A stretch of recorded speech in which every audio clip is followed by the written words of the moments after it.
आपकी ये मंदिर वाली जो जगह है वो कितने एकड़ में फैली हुई है? 22 एकड़ में, 22। जिसमें 322 छोटे छोटे मंदिर हैं भगवान के। ओहो, माने भगवान का पूरा शॉपिंग मॉल ही सजा के रखा है।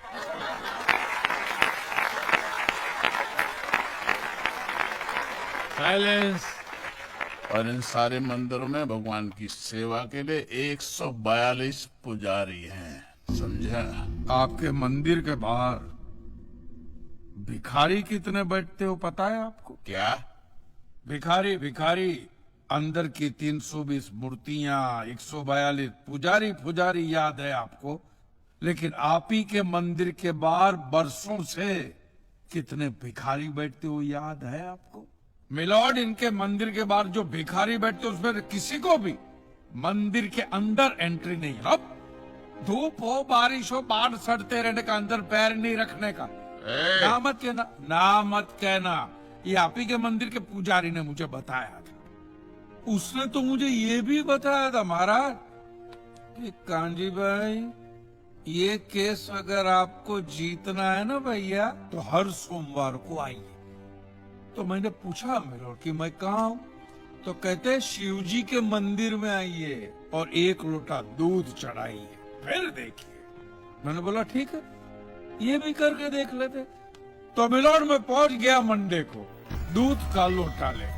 ये लंबी लाइन लगी हुई, सबके सब हाथ में लोटा पकड़ के खड़े हुए थे ऐसे।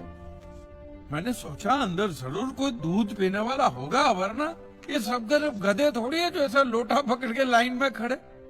मेरा नंबर है, मैं अंदर गया। अंदर कोई नहीं था दूध पीने वाला, कोई नहीं। बीच में वो काला पत्थर पड़ा हुआ था, उसे शिवलिंग कहते हैं, मूर्ख। हाँ, शिवलिंग पड़ा हुआ था। और वो पत्थर मिलो, वो पत्थर दूध था। और वो पत्थर के बिल्कुल बगल में से छोटी सी पतली सी नाली में से वो सारा दूध बाहर की ओर जा। मैंने बोला कि यस, बाहर तो कोई खड़ा ही खड़ा होगा दूध पीने वाला। देखा, बाहर भी कोई नहीं था। वो सारा दूध मिलो उस नाली से निकलकर बाहर गटर में जा। Total waste. और वो गटर को लग के एक भिखारी खड़ा हुआ था। बेचारा 4-5 दिन का भूखा होगा महाराज। भूख के मारे वो कांप रहा था। उसको शायद ये दूध ही पीना था, लेकिन गटर में से कैसे? तो उस भिखारी को मैंने मेरा दूध का लोटा दे दिया।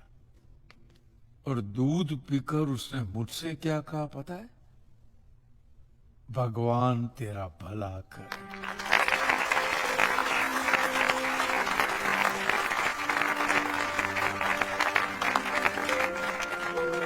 तो मंदिर में आने वाले एक एक इंसान वो पत्थर पे दूध डालने के बजाय किसी गरीब के पेट में डाले ना, तो सबसे ज्यादा पुण्य मिलेगा, नहीं?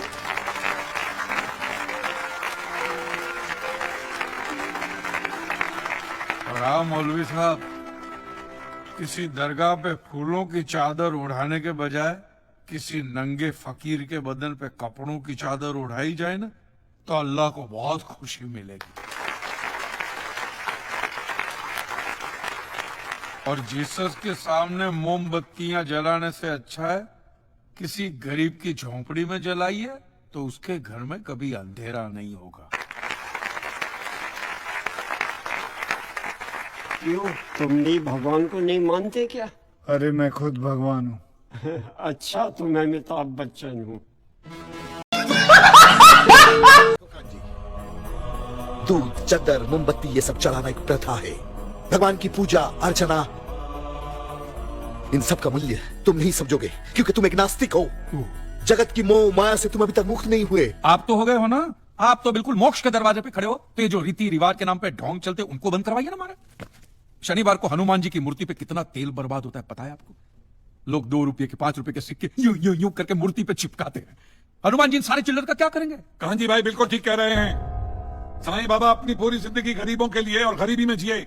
जब तक वो जिंदा रहे तेल की एक एक बूंद के लिए दर बदर भटकते रहे, और आज उनके मरने के बाद उनके लिए करोड़ों का सिंहासन, सोने का मुकुट, किसके लिए? बताइए महाराज, एक बात बताइए, जो भी भक्त भगवान की श्रद्धा से सच्चे दिल से भक्ति करता है, उस पर तो उस परम कृपालु की कृपा दृष्टि रहती है ना? रहती है ना? आया ना? तो चलिए महाराज, मुझे यह बताइए कि अमरनाथ और वैष्णो देवी की यात्रा पे जाती हुई बस नीचे खाई में क्यों गिर जाती है?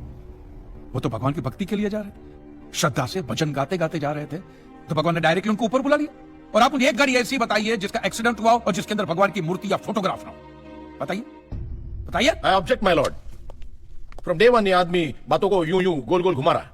मिस्टर कांजी, ये कोई डिबेट नहीं है अच्छी बुरे की, ये कोर्ट है और यहां प्रूफ चलता है, और हमारे पास प्रूफ है, इंश्योरेंस पेपर्स पर आपके सिग्नेचर्स। इसलिए लीगली आपको कोई हक नहीं बनता इंश्योरेंस कंपनी से पैसे और मांगने का। जहां तक हमारा प्रश्न है, बीमा कंपनी के नियमों को हम नहीं मानते।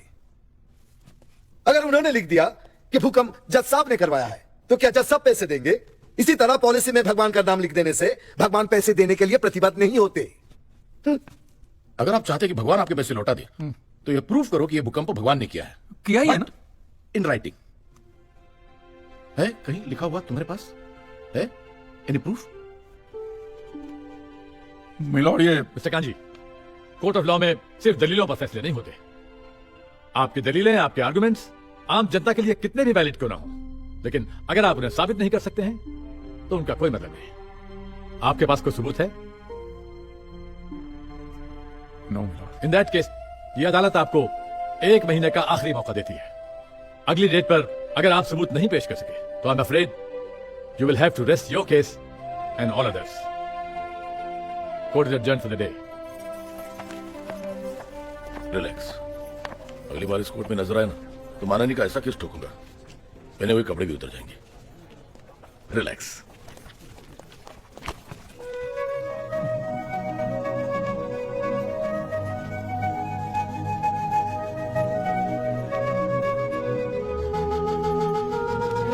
अब आप क्या करेंगे? राइटिंग में प्रूफ कहाँ से लाएंगे?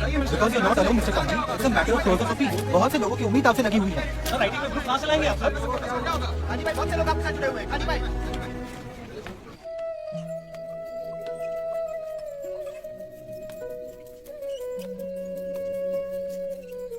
आज मुरली नहीं बजा रहे हो? तुम्हें अच्छा नहीं लगता इसलिए चुपचाप बैठा हूँ। नहीं, अच्छा लगता है, और तुम बजा भी लेते हो अच्छा। शुक्रिया। आज बहुत परेशान लग रहे हो। हाँ, ये अदालत वाले बोलते हैं कि प्रूफ लेकर आओ राइटिंग में, तो प्रूफ कहाँ से लाऊं? अरे इतना बड़ा कंसल्टेंट तुम्हारे सामने मुझसे पूछो। ये कोई हाउसिंग लोन का मामला नहीं है भाई, अदालत का मसला है। प्रॉब्लम ही प्रॉब्लम। एक काम करो, ये शराब मुझे दो। हाँ। तुम दूध पियो। मिक्स करूं? नहीं, मिक्स नहीं, सिर्फ दूध पियो।